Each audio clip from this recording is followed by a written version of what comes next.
नमस्ते दोस्तों, मैं प्रिया चौहान स्वागत करती हूँ आप सभी का परीक्षा बिंदु के इस ऑनलाइन प्लेटफॉर्म पे। उम्मीद करती हूँ कि आप सभी हेल्दी होंगे, सेफ होंगे, अच्छे से पढ़ रहे होंगे। देखिए, आज से ही हमने करंट एनालिसिस शुरू किया है, यानी कि जो भी महत्वपूर्ण बिंदु होंगे उन पर हम चर्चा करेंगे, जो कि आपके एग्जाम के पॉइंट ऑफ व्यू से बहुत ज्यादा इंपॉर्टेंट रहने वाले हैं। तो अभी कंप्लीट करंट अफेयर हम नहीं लेकर के आ रहे हैं, छोटे छोटे पॉइंट्स ही लेकर के आ रहे हैं, फिर उसके बाद कंप्लीट भी शुरू करेंगे जल्दी ही। तो सबसे पहले बात होती है राष्ट्रीय क्वांटम मिशन। आपसे पूछ सकता है एनक्यूएम का पूरा नाम क्या है? नेशनल क्वांटम मिशन या राष्ट्रीय क्वांटम मिशन भी है। हाँ, ये चर्चा में क्यों है? क्योंकि हाल ही में प्रधानमंत्री की अध्यक्षता में केंद्रीय मंत्रिमंडल ने आपका क्वांटम प्रौद्योगिकी में वैज्ञानिक और औद्योगिक अनुसंधान और विकास में सहायता के लिए राष्ट्रीय क्वांटम मिशन को मंजूरी दी है। यानी कि राष्ट्रीय क्वांटम मिशन को हाल ही में मंजूरी दी गई है। देखिए, इसके बारे में चर्चा करते हैं कि इसका परिचय देते हैं। भाई, इसके बारे ये जो मिशन है, ये विज्ञान प्रौद्योगिकी मंत्रालय के तहत विज्ञान और प्रौद्योगिकी विभाग यानी कि डीएसटी द्वारा इसे लागू किया गया है। कब से कब तक के लिए? वर्ष 2023 से 2031 के लिए ये लागू रहेगा। इसका उद्देश्य है वैज्ञानिक और औद्योगिक अनुसंधान एवं विकास का बीजारोपण करना। यानी कि वैज्ञानिक औद्योगिक अनुसंधान क्षेत्र में विकास करना है, विकास को बढ़ावा देना है। और क्वांटम प्रौद्योगिकी से, ठीक है, क्वांटम प्रौद्योगिकी का इस्तेमाल करके, मतलब ये भाई आपका वैज्ञानिक और औद्योगिकी क्षेत्र में विकास को बढ़ावा देना है क्वांटम प्रौद्योगिकी का इस्तेमाल करते हुए। चलिए, अब आपको ये भी पता होगा कि भाई अगर इसकी क्वांटम प्रौद्योगिकी की बात की जा रही है तो ये महत्वपूर्ण क्यों है? ये क्वांटम वर्ड जो है, ये इतना क्यों इस्तेमाल किया जाता है? तो आपको पता होना चाहिए कि क्वांटम जो है, ये एक लैटिन भाषा का शब्द है। किसका शब्द है? एक लैटिन भाषा का शब्द है, जिसका मतलब होता है एक राशि या एन अमाउंट। ये एक घटना की सबसे छोटी इकाई होता है। क्वांटम क्या होता है? एक घटना की सबसे छोटी इकाई होती है। जैसे प्रकाश का अगर मुझे क्वांटम बताना है तो क्या हो जाएगा? फोटोन, क्योंकि प्रकाश की सबसे छोटी इकाई क्या होती है? फोटोन होती है। इलेक्ट्रिसिटी की सबसे छोटी इकाई क्या होती है? इलेक्ट्रॉन होती है। तो इलेक्ट्रिसिटी का क्वांटम क्या हो जाएगा? इलेक्ट्रॉन। चलिए, अब बात करते हैं। इस मिशन के लॉन्च के साथ ही भारत जो है सातवां देश बन गया है जिसने की क्वांटम मिशन लॉन्च किया है। पहले कौन कौन से हैं? America, Austria, Finland, France, Canada, चीन, और सातवां बन गया है भारत।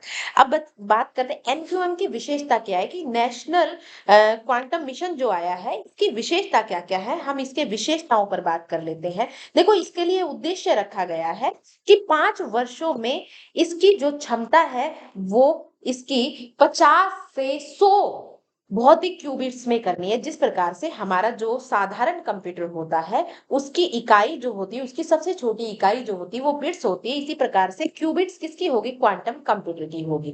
तो इसकी जो क्षमता है वो 50 से 100 भौतिक क्यूबिट्स करना है।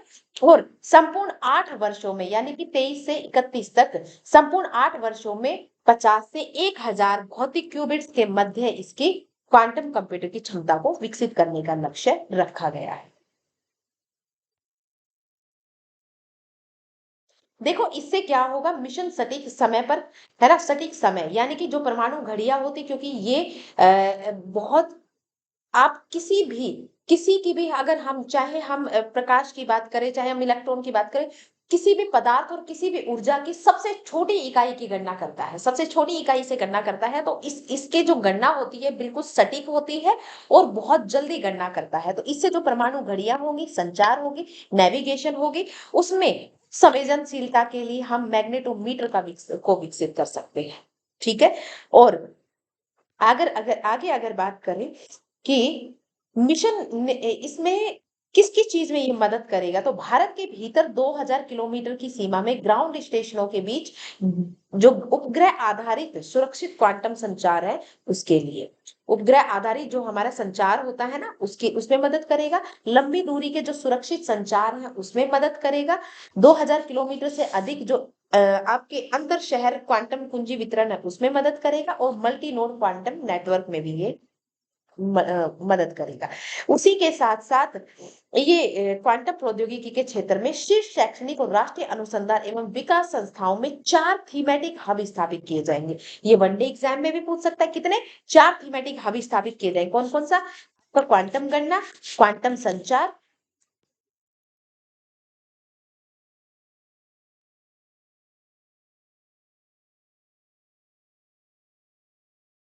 क्वांटम सेंसिंग और मेट्रोलॉजी और क्वांटम सामग्री और उपकरण। चलो अब बात करते हैं कि इसका महत्व क्या है।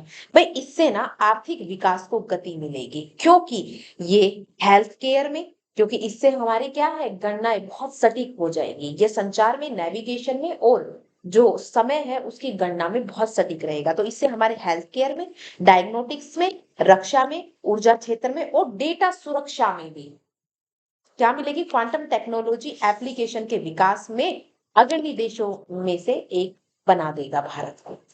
ठीक है। स्वदेशी रूप से क्वांटम आधारित कंप्यूटर बनाने की दिशा में काम करेगा, जो कि अधिक शक्तिशाली होंगे, जो कि जटिल से जटिल गणनाओं को कम से कम समय में सटीक उसका हल देने में सक्षम होंगे। ये किससे संबंधित है, क्वांटम प्रौद्योगिकी विज्ञान और इंजीनियरिंग का एक क्षेत्र है। किस किसका, विज्ञान और इंजीनियरिंग का एक क्षेत्र है। ठीक है। और ये क्वांटम यांत्रिकी के सिद्धांतों से संबंधित है।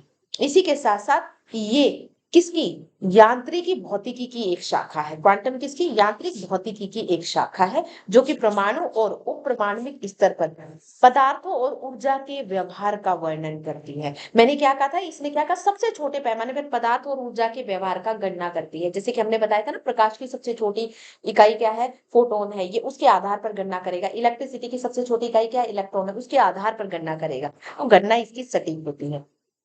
इसके लाभ क्या क्या होंगे, देखो भाई, बढ़ी हुई कंप्यूटिंग शक्ति होगी, यानी कि इससे इसके कार्य, जो हमारे कंप्यूटर के कार्य करने की क्षमता है, वो बहुत ज्यादा बढ़ जाएगी और वो जटिल से जटिल समस्याओं को जल्दी से जल्दी और कम से कम समय में उसका सॉल्यूशन कर देगा।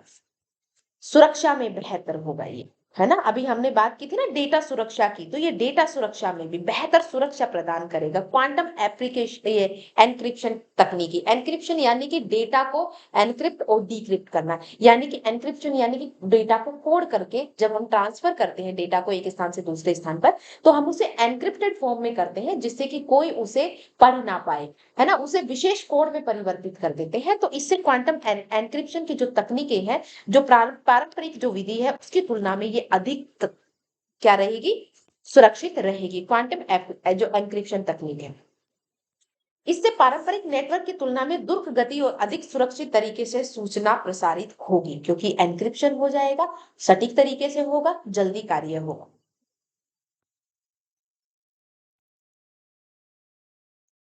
उन्नत आर्टिफिशियल इंटेलिजेंस, यानी कि आर्टिफिशियल इंटेलिजेंस के जो मॉडल है वो अधिक कुशल और अधिक सटीक प्रशिक्षण को सक्षम कर सकते हैं। ठीक है। चलिए भाई, बेहतर संवेदन और मापन है।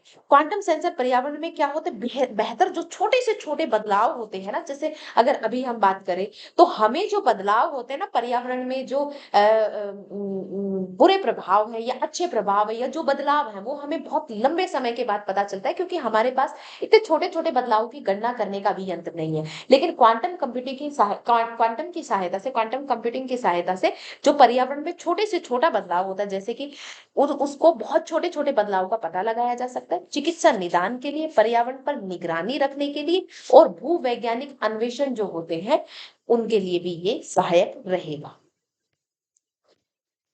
तो इसके नुकसान क्या क्या है, भाई इसका नुकसान ये है कि अभी अभी ये तकनीकी आई है तो ये महंगी है, यानी कि पारंपरिक तकनीकी जहां पर हम इस्तेमाल कर रहे थे वो हमने उसको कहते हैं ना कि समय के साथ साथ उसे इतना उसमें इतना बदलाव किया कि वो अब हमारे लिए बाकी हर चीज में अवेलेबल हो गई है ना। जो पारंपरिक तकनीकी है वो हमारे लिए इजीली अवेलेबल भी है और सस्ती भी है, लेकिन ये क्या है, हमारी पारंपरिक तकनीकी की तुलना में महंगी है। ठीक है, सीमित अनुप्रयोग है। भाई इसका ना केवल अभी विशिष्ट क्षेत्रों में अनुप्रयोग है, जैसे क्रिप्टोग्राफी में, क्वांटम कंप्यूटिंग में, क्वांटम संचार के लिए, यानी कि अभी इसके उपयोग के क्षेत्र को बढ़ाने की आवश्यकता। अगर बात करें पर्यावरण के प्रति संवेदनशील, तो भाई जो क्वांटम कंप्यूटिंग होती है वो किसी की भी सबसे छोटी इकाई के आधार पर गणना करते हैं। तो भाई ये पर्यावरण के प्रति संवेदनशील है, यानी कि अगर पर्यावरण में हस्तक्षेप हुआ किसी भी प्रकार का, जैसे तापमान में परिवर्तन हुआ, जितना उसके लिए निर्धारित है उससे थोड़ा भी तापमान में परिवर्तन हुआ, अगर चुंबकीय जो क्षेत्र होता है उसमें परिवर्तन हुआ या कंपन के प्रति ये अधिक संवेदनशील है, और ये अपनी क्वांटम की जो गणना करने की क्षमता होता है ना, इसको खो देता है अगर उस पर ये तापमान का, चुंबकीय क्षेत्र का और कंपन का प्रभाव आता है, या वो उसमें थोड़ा भी बदलाव होता है जो उसके लिए सुटेबल है, उससे थोड़ा भी अगर इसमें इन चीजों में बदलाव होगा तो वो इससे अपनी जो गणना, क्वांटम की गणना करने की जो शक्तियां होती है, यानी कि जो क्षमता होती है, उसे खो देता है, हो सकता है। इसमें ना सीमित नियंत्रण है, यानी कि क्वांटम सिस्टम को नियंत्रित और इसमें किसी भी प्रकार का बदलाव करना अभी मुश्किल है, क्योंकि अभी ये जो तकनीकी है, इसका इसकी शुरुआती दौर है, इसमें अभी इतने सक्षम नहीं है। क्वांटम संचालित आर्टिफिशियल जो परिणाम है वो अनपेक्षित है ना? जो इसके जो परिणाम भी है वो अनपेक्षित है, क्योंकि तकनीकी को पहली बार इस्तेमाल किया जाएगा। ठीक है? तो उन सिद्धांत, ये जो आर्टिफिशियल इंटेलिजेंस परिणाम अनपेक्षित हो सकते हैं, क्योंकि वे उन सिद्धांतों पर काम करते हैं जो पारंपरिक कंप्यूटर से मौलिक रूप से बिल्कुल भिन्न है। तो भिन्न है, तो भई उसके परिणाम भी क्या होंगे? अनपेक्षित होंगे।